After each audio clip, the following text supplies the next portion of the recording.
All right, let's do another video on some of the challenges that Scrum Masters face in the real world. And the next one is going to be about management doesn't want to hire a dedicated Scrum Master. Is that okay? Can we even use Scrum at this point? Nope, can't. Yes, you Sorry. can. 100%. End of video. Oh, dang it, Let's Craig. let's thumb wrestle. I'm gonna win this one. All right, tell me why you can. Well, it's not a person.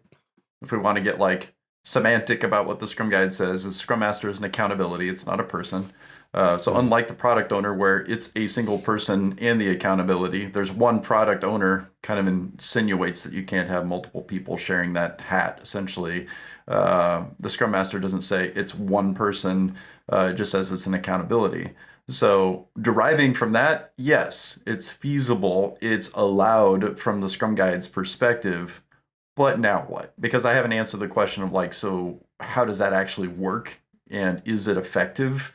And I think that's the big giant nugget that most of our company teams that are experiencing situation, this is where they're starting to thrash and they're finding out that it would really be nice if we had a dedicated Scrum Master because we don't know how to do this if it's not somebody's full-time job or their core accountability.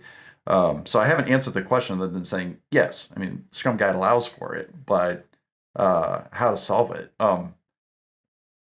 It's a struggle. Like I could offer a couple of anecdotes. I've shared multiple hats, but I don't advise doing it. I think you have to pick when you're going to be Scrum Master and when you are not going to be. My opinion, and here's one scenario of many. Okay, one scenario would be like, great, we can't afford a Scrum Master, but Greg's the most qualified. Just putting myself in that shoe to be there. Nobody else wants to do the job, so I'm like, fine, I'll do it. Pretty much take yourself out of the what I would consider the resource pool for your sprint. So if you're a developer, you're not available for that sprint from a developer standpoint by way of a resource. Because if you're going to be accountable for helping the team be effective, you're going to be offline or not being able to get too deep into deep knowledge work as a result of sharing that accountability. So I would say be a Scrum Master first, not a developer first. If you're taking on that accountability, that is who you are. That is what you're doing. That is your core accountability for that sprint. It's not something where you can say, well, I'm a developer first, but I have to do Scrum Master stuff. No, you're a Scrum Master first. You happen to also develop, and that would be my approach. Scrum Master accountability trumps developer accountability in a given sprint. Yeah, that would certainly be my preference. I'd push back on that a little bit, just in the sense that that might take us back to the same start of the question, which is, well, okay, but my company's not willing to pay me to be a Scrum Master first. They need me to be a developer. And so then my options are I can either be a developer and not a Scrum Master, or we have no Scrum Master, and so I guess we can't use Scrum. I believe when I first started becoming a Scrum Master, it was this very scenario. We didn't have a Scrum Master. We didn't have budget to hire a Scrum Master. I was definitely paid to be a developer. I was not like being released to be, okay, Jason, your output of development can take a back seat. But we wanted to use Scrum, and so I was really interested in it. I was already known in the organization to some degree to be a change agent, and so I said, okay, I'll take on this accountability. And it was secondary to me being a developer. Over time, that changed because we saw the value of a Scrum Master on the team and our team before we had someone fulfilling that accountability and after. So I would say, yeah, when you can set up an accountability relationship where your Scrum Master accountability is primary and then you develop in your spare time, I think that's great if you can get there. But I may be willing to take an opposite approach temporarily while I help change the organizational culture to see, oh, wow, this Scrum Master accountability really is beneficial.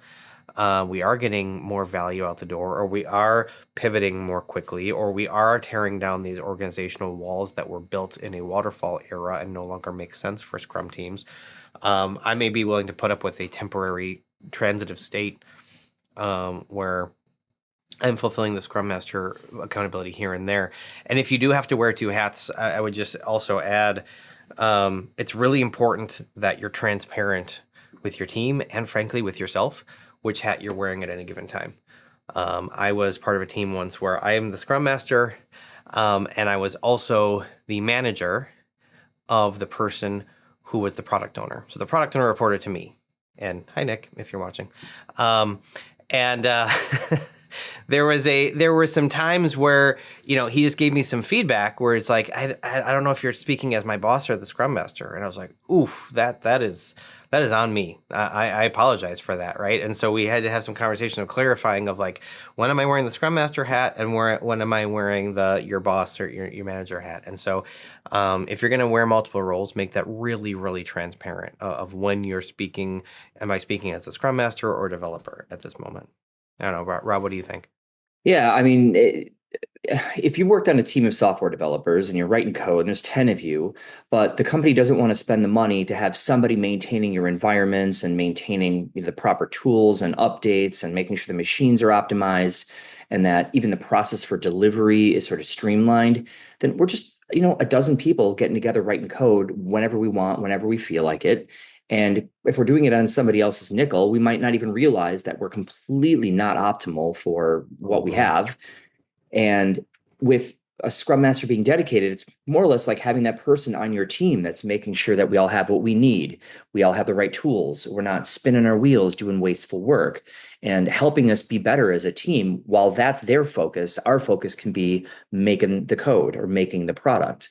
I mean, you certainly see this role existing in factories where you don't just have a bunch of random people out there stamping out parts on machines. There's some level of coordination. There's some focus on making sure that the flow of work coming into the place and the flow of work going out of the place is optimized, or you end up with a complete mess of a factory. And so Scrum Masters, their role is really to make a team optimized and focus on that. It doesn't mean they can't write code. It doesn't mean they can't, make boxes or help in other ways. It just means that their focus is to make sure that we're optimized and that we're finding roadblocks, we're finding the things that slow production down and helping remove them. And I think going back to the video we did earlier, a lot of organizations, when they misunderstand the role and the value of a Scrum Master, think it's not worth spending money on, and they don't. And so a Scrum Master seeing these challenges, sell that value, but be valuable. If you are valuable, it will be noticeable. I'll just leave it on that. You can check our last video out if you want more of that conversation. I just came up with this brand new idea. Tell me if this is a bad one. What if everybody had the attitude of a Scrum Master all the time? So basically create a Trello board or some kind of an area which you have organizational challenges and impediments, and I just don't like my job right now and here's why. Like it's a complaint board more or less.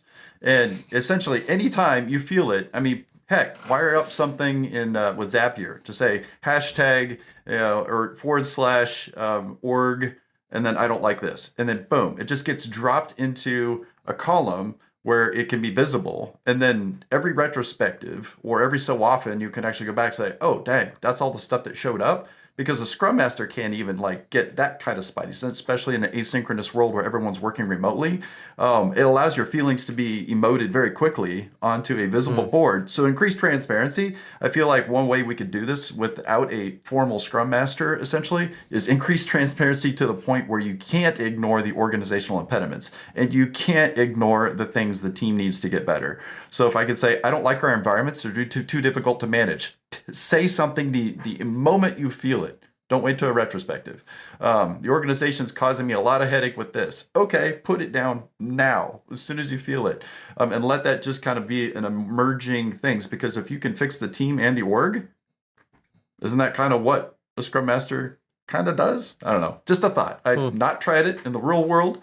I have no connection to any failures of said idea. But if it works, I would love to know. Or if you do something similar, I'd like to know.